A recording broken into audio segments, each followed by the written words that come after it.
आज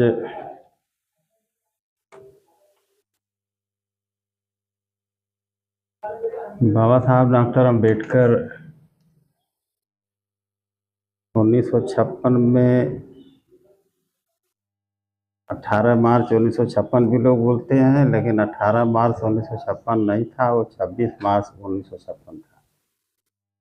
तो 26 मार्च 1956 में बाबा साहब आगरा में आए थे। शेड्यूल कास्ट फेडरेशन की मीटिंग थी। काफ़ी ज़्यादा लोग वहाँ उपस्थित थे। ज़्यादा पढ़े लिखे कर्मचारी भी थे, क्योंकि आगरा में उधर हमारे कम्युनिटी के लोग बहुत ज़्यादा हैं। तो आगरा में उन्होंने एक दुख जाहिर किया था कि मुझे मेरे समाज के पढ़े लिखे लोगों ने धोखा दिया।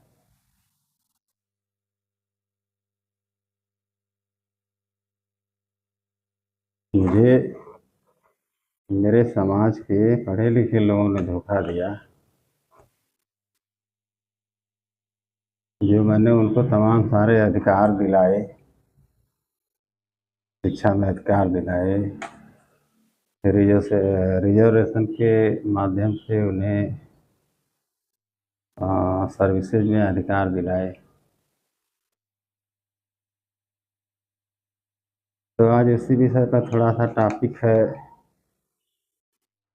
कि बाबा साहब एक तरफ कहते हैं कि मुझे शिक्षित लोगों ने धोखा दिया, और दूसरी तरफ बाबा साहब कहते हैं कि शिक्षित बनो। अब आजकल के आज इस परिप्रेक्ष्य में अगर इसका एनालिसिस किया जाए तो बाबा साहब कहना क्या चाहते थे। अब सामान्य ढंग से अगर इसको समझा जाए तो बाबा साहब यह बोलना चाहते थे कि भाई शिक्षित बनो और धोखेबाज बनो। क्योंकि बाबा साहब यह बोले थे कि शिक्षित लोगों ने हमें धोखा दिया,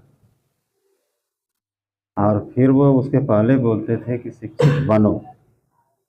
तो शिक्षित बन करके धोखेबाज बनो, क्या यह इसका उत्तर हो सकता है या कुछ और उत्तर हो सकता है?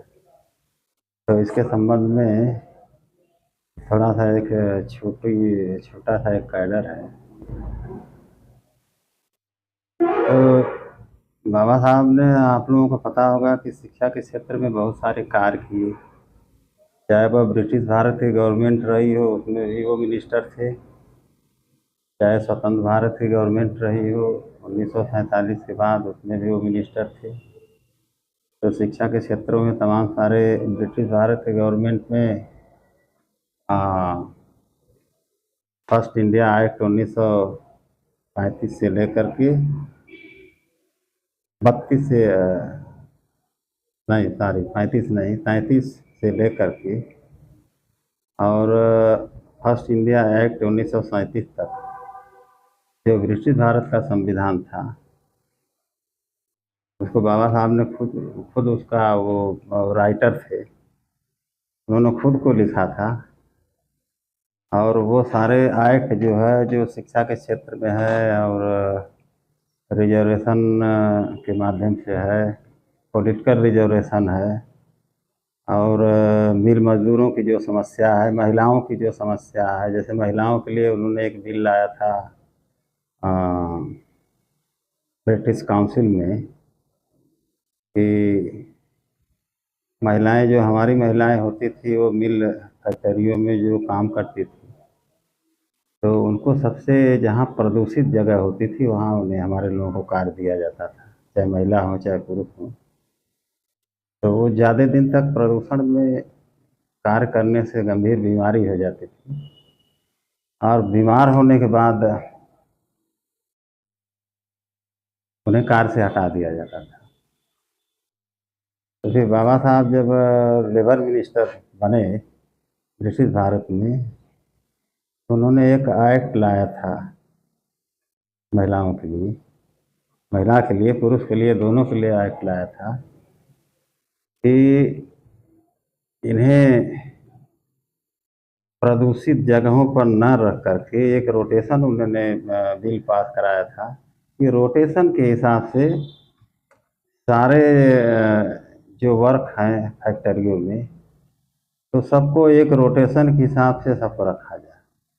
जैसे कोई महिला एम्प्लॉयज या पुरुष एम्प्लॉयज अगर 3 महीने कार्य कर रहा तो उसका फिर बदली होकर के दूसरे साइड में जाए, तीसरे साइड में जाए। तो इस तरीके से वहाँ वो उनको अधिकार दिलाया, और उनके कार्य का घंटा जो है अनियंत्रित होता था।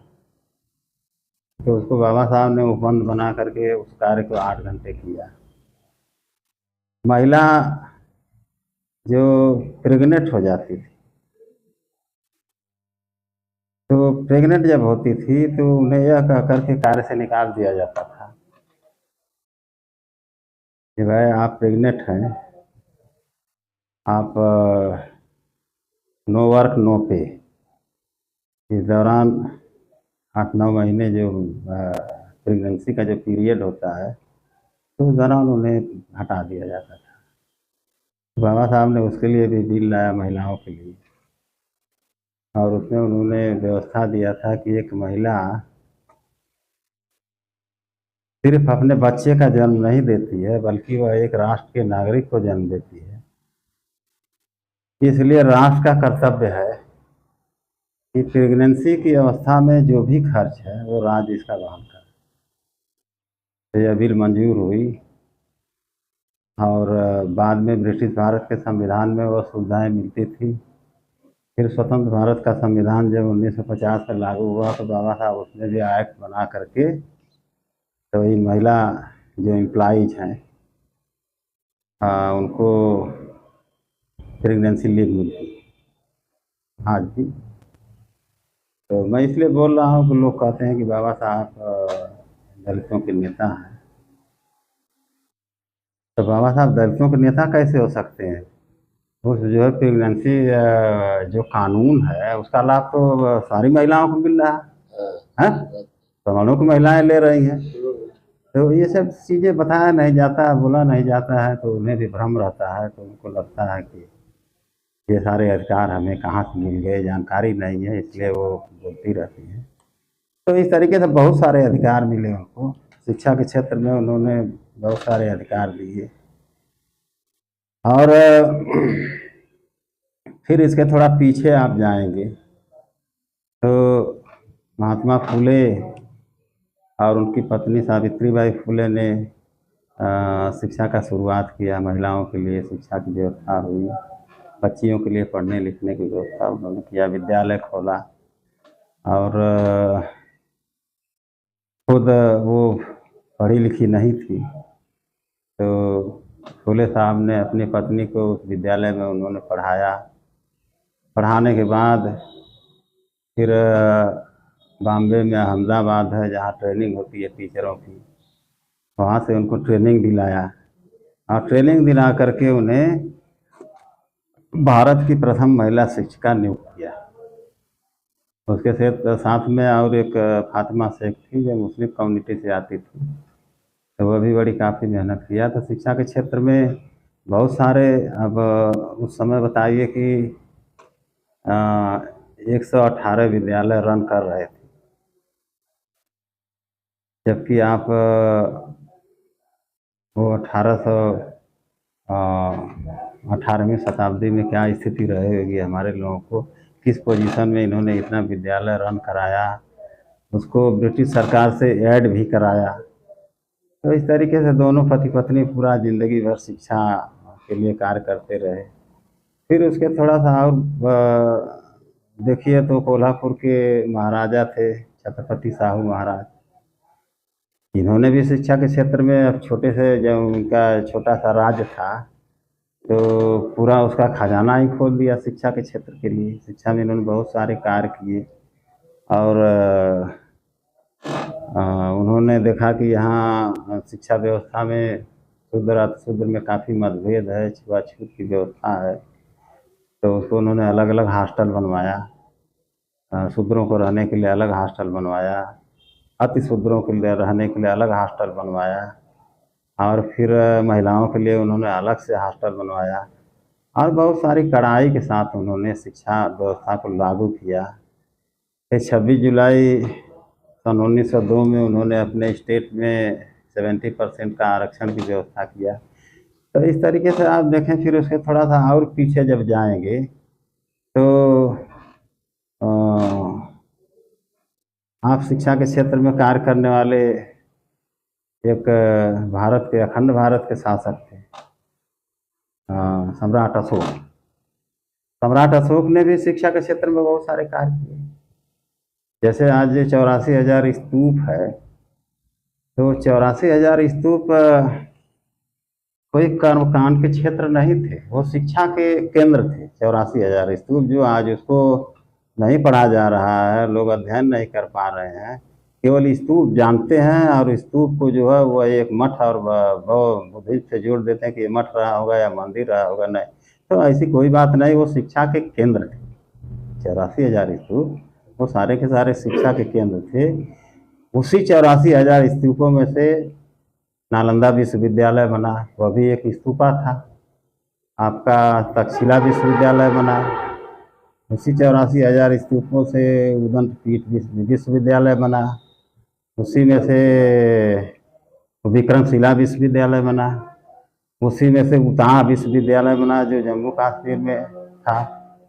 तो फिर जो है इन्होंने पांडुलिपियों के माध्यम से, पांडुलिपि क्या होती, पांडुलिपि उस जमाने में जो पत्ते होते थे, जमाने में पेपर तो थे नहीं, कागज तो थे नहीं, तो पत्तों पर उसको खोद खोद करके उस पर तैयार की जाती थी। जो ताड़ के वृक्ष हैं, जो ताड़ इसको तड़कुल कहते हैं, उस पत्ते पर जो है बुद्धिज्म की व्यवस्था में उसको उसमें सुरक्षित रहती थी, ज़्यादा दिन से चलती थी।